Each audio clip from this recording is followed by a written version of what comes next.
Welcome to BizHype. This is Arno Koch, right? And he is an executive relationship coach and the couples coach who doesn't work with couples. Speaker, founder at Imagine Evolution, cares about empowerment, lives in Malibu? Yes.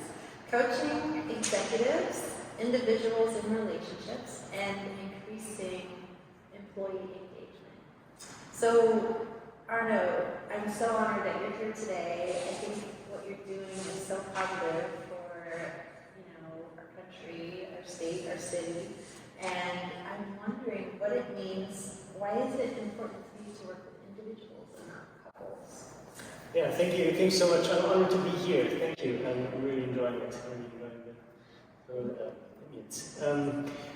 For me, it's about empowerment, because people want to create change in their relationship, often look at their partner. My partner needs to change. She needs to stop doing that, start doing that. He needs to stop doing that, start doing that. And for me, it's about the individual creating the change in the relationship. And it's in the spirit of most of the things that we do. I think about 90% of our behaviors are actually driven by our environment. We respond to our environment, and our partner is part of our environment, and we are part of our partner's environment. So as I change, as I create change in me, a positive change in me, now the environment of my partner changes, and they have to respond.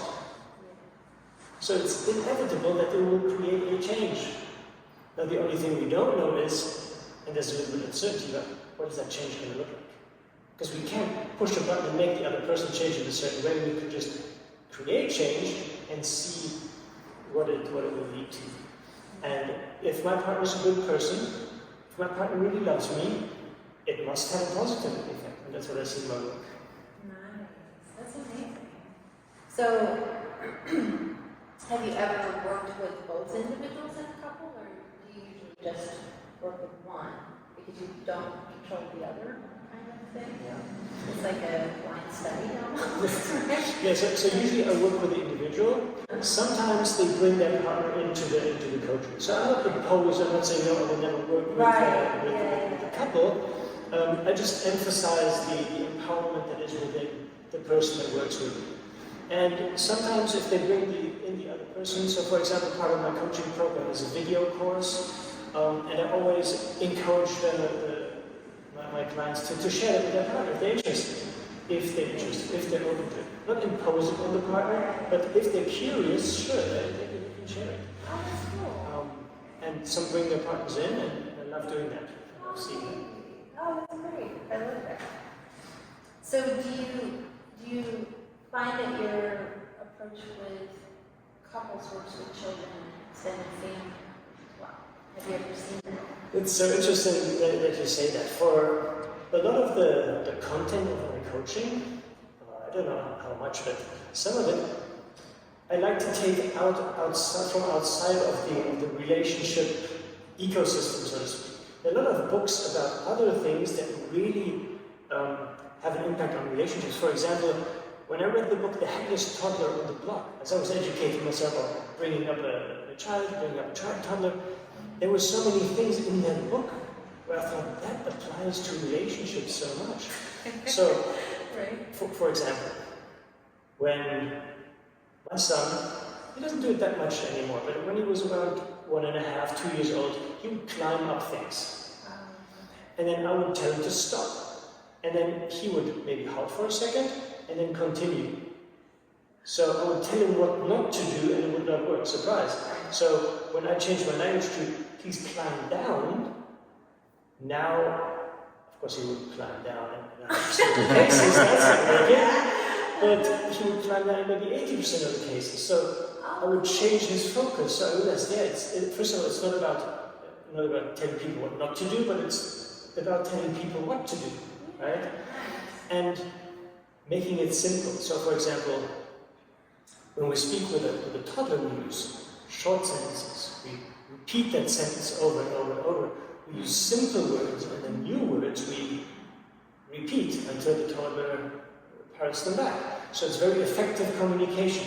Now, when the toddler throws a tantrum, when he does something we don't want to do, when we're angry, now we say 5 different sentences instead of repeating the same sentence. We use long sentences, we use difficult words, so in a moment where the comprehension is impaired, where the person is, we're making it even more difficult, and the same holds true in arguments with our partner.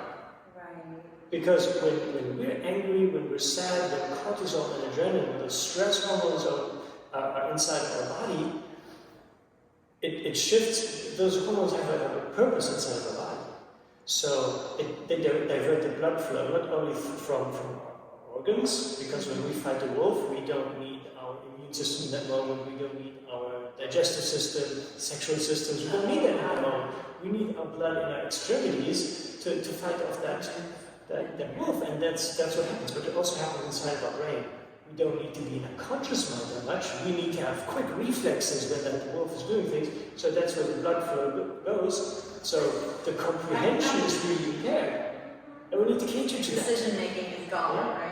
Yeah. And so, rational decision making, right? Exactly. And then, why did I say that? Or why did I not say this and that?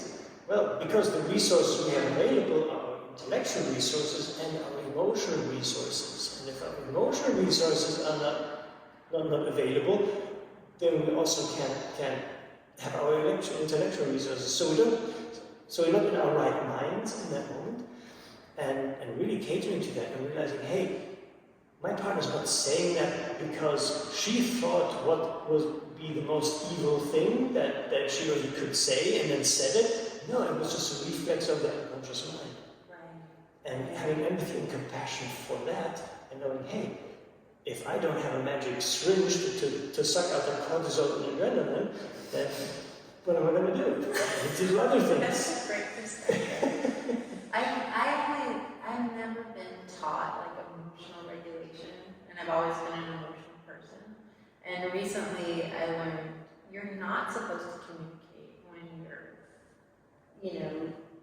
angry or upset. You're supposed to wait, take a breath, step out, and then calm down, and then go back into a situation and be like, okay, let's talk. Because of that, right? Yeah. So I'm not young, and I only just learned that there is a way to control communication.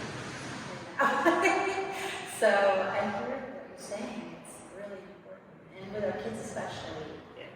That's really great, and even with family members, as well. That can get us upset. Yeah, we had my father-in-law living with us with dementia for a while, and empathy and compassion is what it's all about. He did things that I found offensive, of course, but I knew, well, that's not him disrespecting me or anything. It's just from his perception, and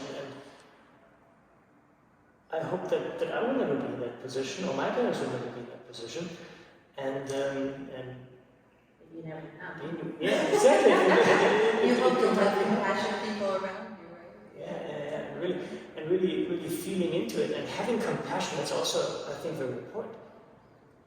Doing the right thing with compassion instead of the wrong thing out of compassion, right? Having compassion, having empathy doesn't mean to allow someone else to violate our boundaries or something like that. Right. Yeah. It just means having compassion and still showing up for ourselves and for the other person. Cool. That's great. There's a line. Yeah. And emotional regulation is something you mentioned, because the emotions that come up in that moment, they are true and they're real. Right? Mm-hmm. And we sometimes feel wrong about the emotions that we have. Right. But that just adds negative emotions to the emotion that's already there, which we're not releasing, and then it's inside of us and does negative things. So acknowledging, hey, I'm feeling sad, happy, angry, frustrated, and it's okay that I feel that way. Being compassionate with self. And then reframing it and looking how to go about it. Or if the other person created it, looking at how to go about that after the emotions are released and are acknowledged, and being empathetic to ourselves, right? So one of the things that you do is work with companies and employees, and what does that look like? Do you say, I'm a business owner, and I hire you to have like interviews with my employees to see if they need something or can help them with their marriages? It sounds amazing. Like they may not even know, right? And you'd be like, hey, have you thought about? Yeah, so my first step is to understand what is happening, what triggers the need or the want. Why would someone want to bring me in? And what is the need? So there can be a problem within the team. So I worked with a team, and two people who were working on the same floor stopped speaking with each other. They stopped communicating. I see. So it's employee to employee. Yeah, so that would be something. That would be one thing. Right. But there could also be a part of the leader, part of the leadership team, an individual who just realizes that he has more problems than the other people with the employees, and finding out what that's about. Or getting an assessment. So I wonder how my employees see me, what could I do differently, which they might not tell to my face. So I can bring Arno in and have him speak with the employees, guaranteeing, of course, that I won't share privacy and understanding what's going on. That's amazing. And also just elevating communication. So, for example, in relationships, the 5 love languages are a big thing that many people have heard of. In a company, there are the 5 languages of appreciation, which is essentially the same thing. So understanding who works how, who likes to be appreciated in what way, and is there something can I do more? Yeah. That's amazing. We definitely need more of that in cultures. So, speaking of that, do you find that there's an overlap in, I asked you about the 3 top most conflict behaviors. Like, is it the same like in business and in the family and in marriage? Are the top 3 kind of the same or are they different? I would say in general it is the same in relationships, right? So for example, looking at reciprocity. When you give something, you create the urge in the other person to give back. If you say, oh, that person needs to make the first step. I'm happy to give back, but that person needs to make the first step. Now I'm giving away a little of my power, right? And at the same time, as I have that belief and that attitude, I might also reframe tokens of appreciation that I receive. We're like, oh, he just did that because he has ulterior motives, and I'm depriving myself of that and harming the relationship. So paying it forward and really doubling down on areas like reciprocity. How do you characterize that attitude? Just not having one? Or how would you characterize that? Is it like ungenerous or, like the person who does that is always expecting something or, the person who's more hesitant has probably been wounded in the past, right? Has poured their heart out and it wasn't reciprocated. Like with a parent? Yeah, maybe even with a parent. Maybe things that happened in the past relationships, past jobs, and then they're going to get triggered by how that other person behaves, how the other person arranges their desk, which has nothing to do with the original individual who created that. And there are powerful ways to overcome that, those persistent negative emotions connected to events in the past, or emotional baggage, cool. Say simpler, and creating forgiveness, helping people to actually forgive. What does forgiving mean? And forgiving to me means, for example, forgiving means forgetting without deleting the memory, because people say, oh, I forgive, but I don't forget. Right. If someone expresses it like that, maybe they have not really forgiven, Because if you have really truly forgiven, then the negative emotions are not triggered anymore. If someone reminds you of the situation, oh yeah, I can remember it, right? But it doesn't come up involuntarily creating hormones of stress, right? So really looking into what does forgiveness mean and how to create forgiveness. How can you actually create forgiveness on an unconscious level? For example, I have a forgiveness meditation, and I can share that with you guys. I have that on my website. It's a forgiveness meditation. It's only long. It's 11 to 12 minutes. It's based on the Ho'oponopono forgiveness process, right? The ancient Hawaiian culture. And it's really so deep, and it really shows how forgiveness is really inside of myself. It's about me. Forgiveness serves me, not the other person. Because there are people where you say, that person doesn't deserve forgiveness, right? That person is really wrong, he's really tried to harm me. But if that person really tries to harm me, or tried to harm me, wants me to be in a state of suffering, and every time I think of that person creates hormones of stress inside of me, negative emotions, well then the person is succeeding every single time I remember that person. Right. I don't want that. Shortening your life, right? With cortisol and all that. You know? Yeah. There's a lot of, you see it like when family members have been murdered and the family will forgive the murderer because they have to heal themselves, right? We have this book that we used to teach our children. It was called Sand Tales, and it was the story of a monk who, there were two monks, and they carried a woman. She was ungrateful, and one of them just hung on to that, fact, and the other one was like, why are you still carrying her? And we still remind each other of this, right? Why hold on to those, bad memories? And that reflects our behavior, and I want to give you an example of my past. I've been a very toxic person in relationships, and I like to give my partner flowers. I love to bring flowers home.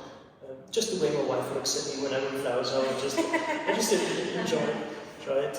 And she loves flowers. And in the past, a partner of mine would have done something that I didn't appreciate, and I would be at Ralph's pavilions, and I would come across flowers, and I would have like, oh, I haven't brought home flowers in a while. But then I would remember something negative that person did that day or the day before, and I was like, but maybe when I bring flowers home, she would think that validates the negative behavior, and that I would bring flowers home, as if that had anything to do with it. So very toxic behavior on my end. Instead of doing something that can elevate the relationship, really depriving myself and the relationship and her of that. And wow, that's pretty powerful. It's a good story. I'm sure a lot of people relate to that kind of thing. Especially when it comes to negative responses or punishment of negative behavior, we think that has far more value and impact than it really has. And really staying a kind person, expressing kindness is a lot more powerful, and showing that we love the other person. Because what is love? Unconditional appreciation. So I continue showing appreciation even though I'm not getting it for whatever reason. Yeah. That's great. So I love your philosophy. I've looked at many of your videos, and I just really think you have such a grounded, scientific, positive message. To hear you talk about our hormones influence and the way our body works with our mind is wonderful. And a lot of people don't think about that, and I'm wondering what kind of perspective you have. I'm very concerned about communication and education in our country, because more and more I encounter people who just have different stories about life and politics and people, right? And so I'm just wondering how you see, possibilities of transformation. I'm very interested in being involved in that. So I'd love to hear what you think. You mean in how regards would to you feel it? How would in regards to the political system and the diversity that comes with it and how everything's more polarized. It's very interesting. As a German, I come from a very different political system with a lot of different political parties who always build coalitions at some point. I think right now there are 3 parties that have one coalition They have to work leading the together to country win, right now. right? It's the same in England. Yeah. So it's interesting, before I came to the US, there were tips like, when you speak with Americans, never speak about politics, never speak about religion, never speak about guns with Americans. And then whenever I'm in a social environment, those are one of the first topics that come up. It's very interesting. Oh, wow. So I think empathy and compassion is also important in that sense, and understanding that the other party, the other philosophy is not a philosophy of evil, but they're also trying to do good. And there's a book that I just recently listened to. It's called The Catalyst. And one thing that struck me in that book is he gives an example of a Democrat that turns Republican and of a Republican that turns Democrat, 2 different people. And he illustrates their story and what made them move from the one side to the other. And I found that was very, very powerful. So coming from a perspective of empathy and compassion, forgiving them the things that they did that didn't resonate with you, and noticing that they're just standing up for probably their fears also, right? And noticing that just covering them, showering them with facts and information will not change anything. There's an interesting saying, if you don't feel heard, you need to listen better. Right? So approaching it from a sense of curiosity and understanding and asking questions, I think that's the most powerful thing we can do to cross party lines. And to find commonality, exactly. Both find important and essential, right? Yeah. I do feel that more on the local level, because I'm on the neighborhood council, so party doesn't, it comes up, but it doesn't really matter.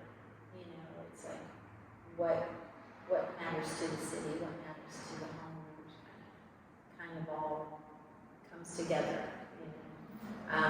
So it does involve a lot of communication. So I do think we just need more avenues for truth and communication. There's just a limited number of channels. I often check Reuters News to make sure that we're all on the same page. So you said something very powerful. It's about a lot of communication. A lot of communication means talking about the same subject over and over and over again. And not shying away from repeating ourselves. Right. Because we think what we've said has been dispensed. It is now knowledge out there, even in social media, right? Now the world knows that all 8 million people have access to what I post on LinkedIn. Right? Now it's known. But even in social media, it's important to share things repeatedly. Repeat ourselves. I mean, again, the toddler, right? I have to repeat myself over and over again, and I can't go to my 3-year-old and say, well, I've told you 5 times, now you need to know. No, it needs to be repeated until it sticks and not until it has been said 5 times. So being okay with repeating ourselves and also hearing the same thing over and over. Right, nice. Great advice. Really great advice. So, what is your experience with art in your life? Very interesting question. I would say I think what I do is an art, because there are a lot of artistic components to it. For example, I think a social media post has an artistic component to it, right? Before I post a picture, making sure that the light and the picture is in a quality that I can appreciate. Writing is a form of art, right? Creating so when I started coaching, I realized I was repeating myself over and over again, and there are very important things that people need to know, that I needed to know, that made the biggest impact on my life, and that I'm sharing with almost every one of my clients. So I created a video course that is kind of the syllabus through my coaching program, the personal calls, individual, but those things I believe basics that every person should know. That are very powerful. Actually, I think that should be taught in schools. Yeah. But creating those videos and getting that content right, and knowing, hey, I'm never happy with it, and being okay with it. And moving forward. Yeah, and someone once told me, art never gets done, art gets abandoned. It's never finished. There's just a point where you're like, okay, it's good enough. But if you look at a picture that you painted long enough, you will see something that needs to change. And I've painted a little bit. There was this place in Munich where I was with a girlfriend at the time, and she took me to this place where you could just have canvases and colors and just go and paint, yeah. And I enjoyed that. And also doing crafts and what's it called? I don't know what it's called in German. There's a kind of stone that is very, very soft. It's very easy to mold. I don't know what it's called. Like sculpting clay or no? Yeah, it's a stone. It's actually stone, but it's very soft and very easy to mold and to work with. And I created some sculptures with that. I had a lot of fun doing that. Oh wow, that's amazing. So yeah, it's I have and right now we just moved into our place beginning of March, and doing a lot of things at home. Doing tiles. I've done tiles, and I've done tiling in the past 30 years ago in an apartment in Germany. Takes skill. Doing the little mosaics, and then I had like 46 by 46 inch tiles that I put in the bathroom, and getting that neatly together. I think that is art in itself, right? Yeah. And getting the mosaics together, and put river stone at the bottom of the shower, and making it really nice. And then some stones stick out, so cutting those stones and making sure that they look as if they were original with the tools that are available. I really enjoy that. I really enjoy the artistic component to the coaching, and then whenever I encounter it in other areas of life. That's not an accepted. That's amazing. Doing a lot. So, what does culture in business mean to you? I think a lot of there is becoming more awareness in the business world, especially I'm connected to the insurance industry. So they're very people focused, right? And the company that I'm working for now, the CEO, kind of reinvented the company by talking about culture in business. And I'm very interested in that in general with other entrepreneurs that I work with. So what would that mean to you? So, first question, what is culture? Culture is shared beliefs, shared values, shared customs, shared items, shared artifacts here, right? And I believe every company has a culture. Having a culture is inevitable. Having a conscious impact on the culture is a choice. And I think that starts with communication. How do we communicate in the company? Are we allowed to make mistakes? How are mistakes treated? And going from there, and then looking into the details, speaking with people. What are your concerns? What are your problems? Usually communication is quite at the top, no matter what you do anyway, right? Yeah.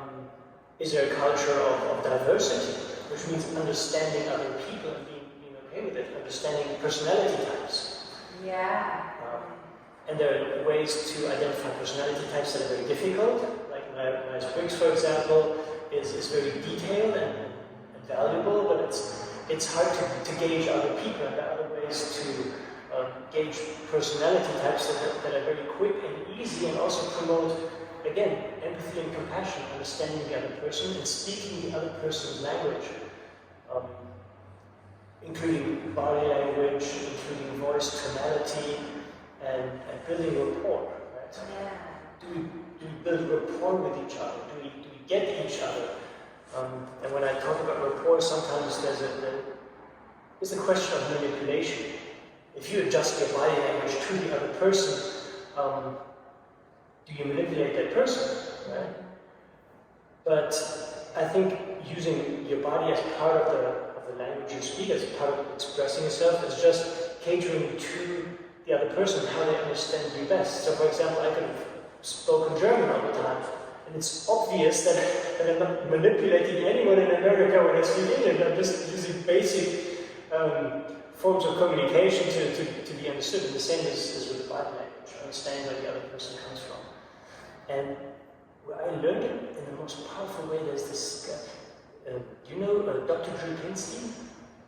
He had this show, Love Lines, on the radio, and he got people to pour out and share on public radio impossible things. And I was wondering, how did he do that? How did he do that? And a big part of that is modulating his voice to match the other person. I don't know if he consciously does it or if it's unconscious, if it's just a gift that he has. But as he modulates the voice, he creates instant rapport with that other person. And then he asks the person to switch off their radio, so now they're in an intimate one-on-one conversation with someone who speaks like that. And it's so interesting. When he speaks with a pothead, he gets really, his voice gets really slow and low. When he speaks with an excited girl, his voice goes up, and he speaks even faster. That's a great observation. So interesting. It's so interesting. That's funny. Yeah. Wow, that's really cool. So, is there anything you would like to talk about today? Maybe an event that you've got coming up?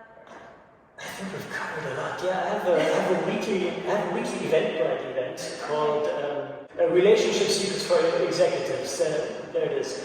Relationship Secrets for Executives, and it's about empowerment. It's about why do we do what we do in relationships. What is happening in those 3 shifts that I promote in my coaching, which is getting rid of those persistent negative emotions, getting rid of the shadows of the past, effective communication with self, and using love-based language with the partner. What that means, that's what the event is about. And it gives me the space to also cater to the individual needs of the people that come onto the event and share what their challenges are in the relationship, so I can make that event relevant to them. It's just an hour and a half, and it's a great way to learn to know me, to look like, what does a coaching setting look like? Because that's, I sit there at my desk just the way I coach. I have a presentation to emphasize a couple of things, but yeah, that's a nice way to. Yeah.